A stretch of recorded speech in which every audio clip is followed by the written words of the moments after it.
The rain seldom asks permission before falling on Windsor. It traces the black iron gates of Royal Lodge, a house once filled with laughter, now murmuring with the weight of its own history. Inside, Sarah Ferguson moves through familiar corridors as both guest and guardian. The estate was never truly hers, yet it has long been her last connection to a life lived under royal ceilings and public scrutiny. When reports emerged that she could lose it, the house, the sanctuary, the symbol, it wasn't merely property at stake. It was identity. Royal Lodge stands as her final inheritance from a marriage that ended decades ago but never quite released her. To save it, she did what she's always done, negotiated between worlds that never fully accepted her. A £400,000 arrangement, part financial rescue, part act of faith, a gamble that blurred the line between survival and sentiment. Observers called it loyalty. Others called it stubbornness. Perhaps it was both, because Sarah Ferguson's story has always been one of return. Each downfall followed by an embrace, each mistake softened by a smile that Britain never entirely stopped forgiving. Yet beneath the warmth lies a quieter reckoning, a truth the monarchy itself can rarely admit. That redemption within the royal orbit is rarely granted freely. It must be earned, displayed, and often paid for. And as the rain gathers on the glass of Royal Lodge, one question remains suspended in the silence. When the price of belonging becomes this high, does grace still count as grace? After the fall, she did not vanish. Sarah Ferguson reappeared, not as Duchess or exile, but as a woman determined to turn scandal into story. Throughout the 1990s and early 2000s, Britain watched as she rebuilt herself in plain sight.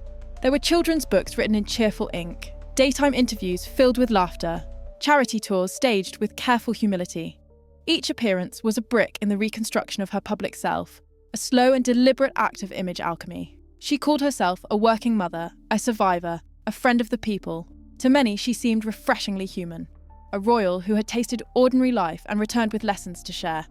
There was warmth in her voice, an eagerness to connect, an insistence that failure could be redeemed through positivity.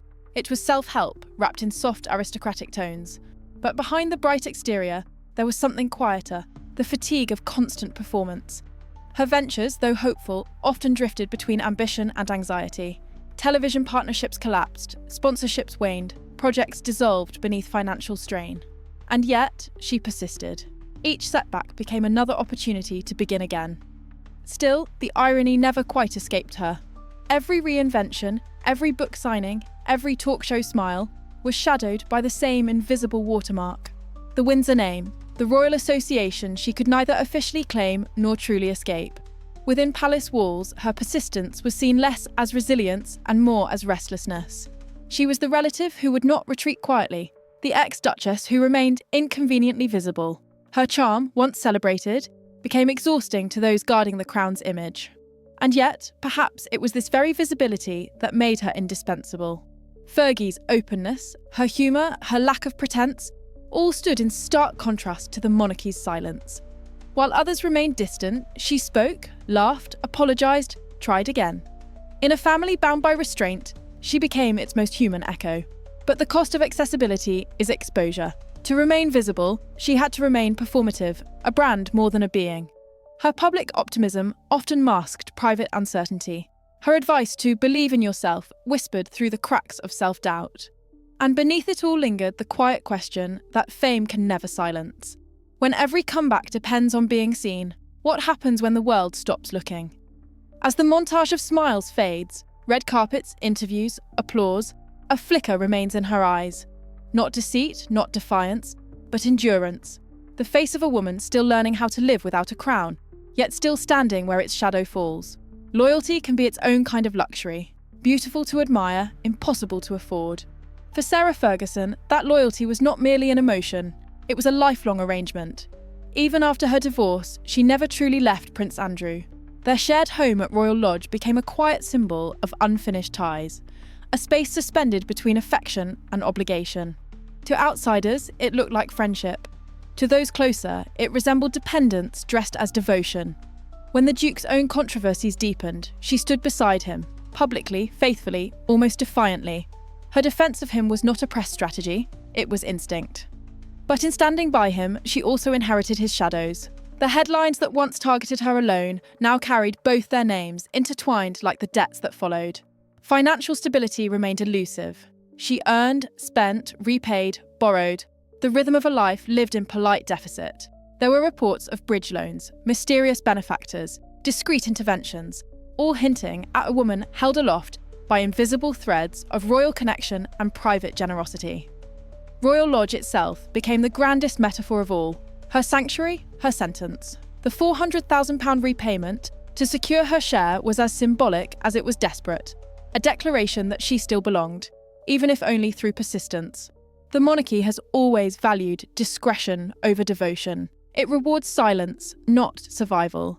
Yet Fergie's love, loud, visible, uncontained, defied the quiet code of Windsor.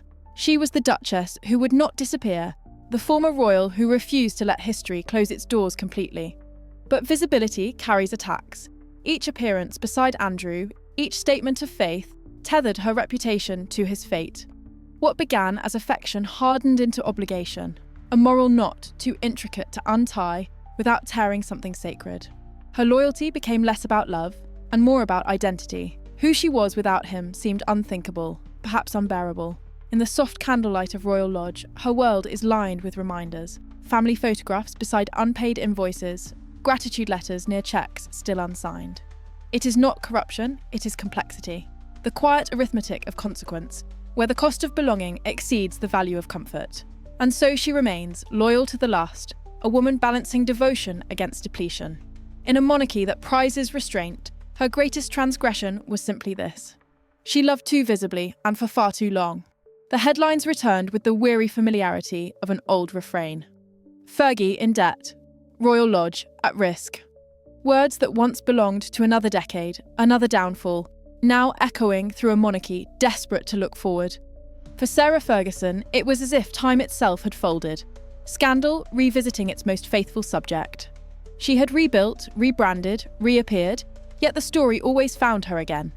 This time, though, the stage had changed.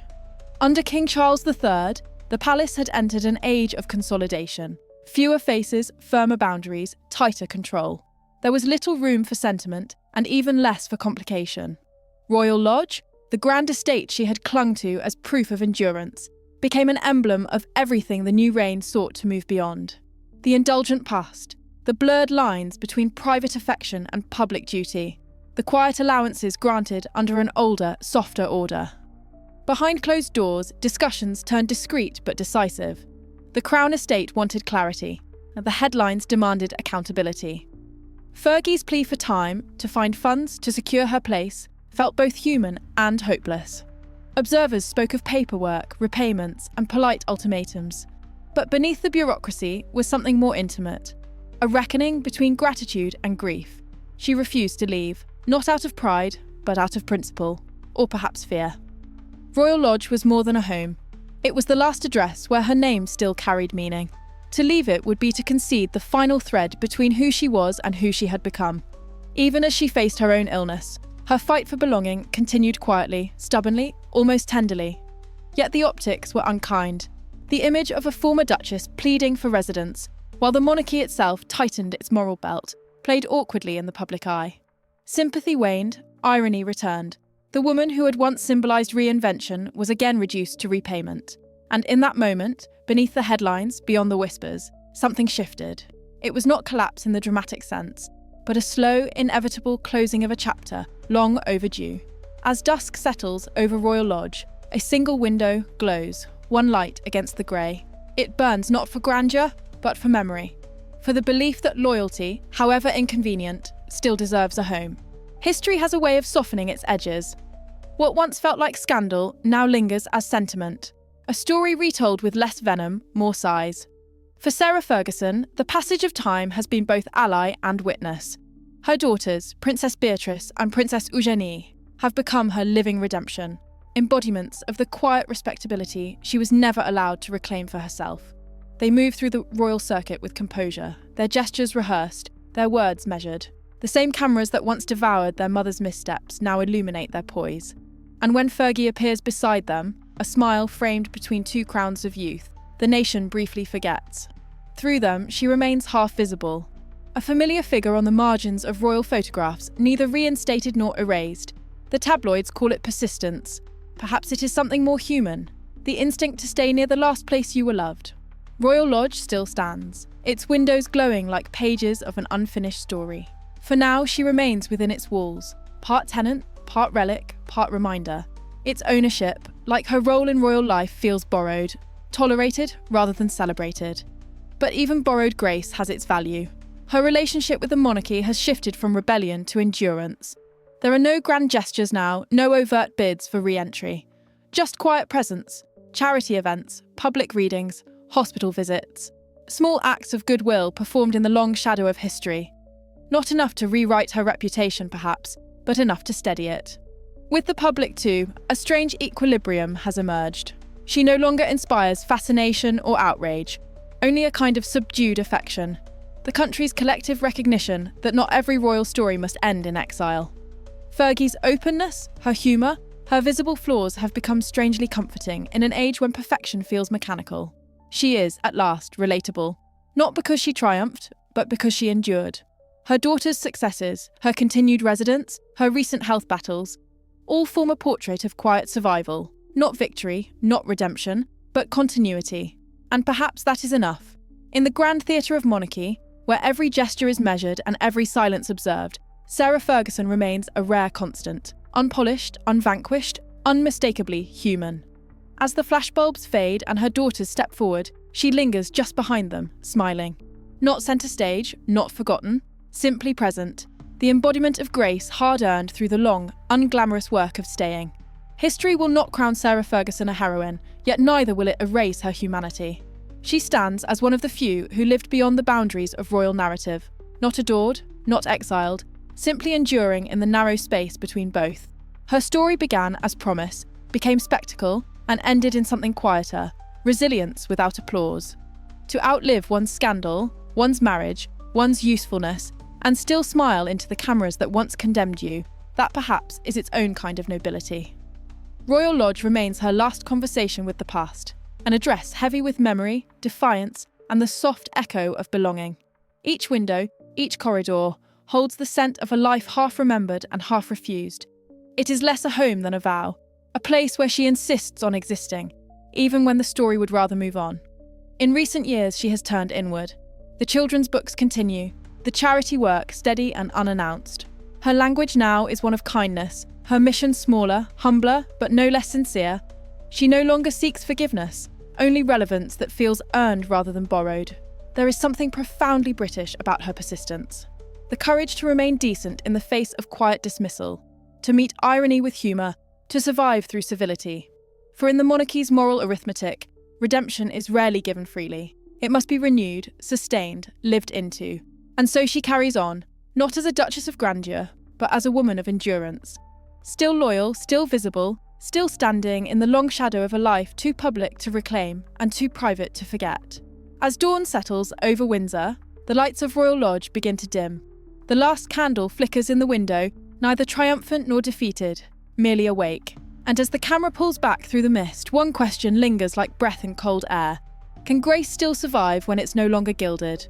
When it must live, instead, in the quiet persistence of being seen and staying kind?